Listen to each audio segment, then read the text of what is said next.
welcome to today's video. I feel better and I'm in the village here at the milling house. We finished the roofing. Thank you very much for all of you who are supporting us.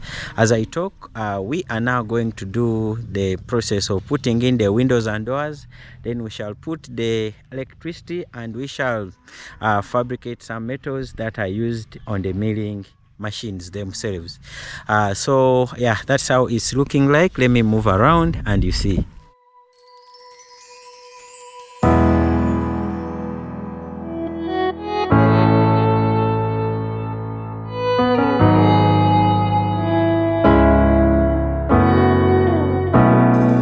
Waliyo wele papa we bafubi,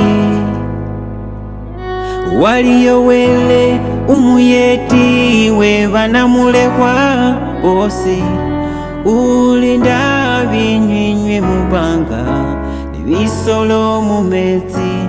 Waliyo wele, waliyo wele, waliyo wele,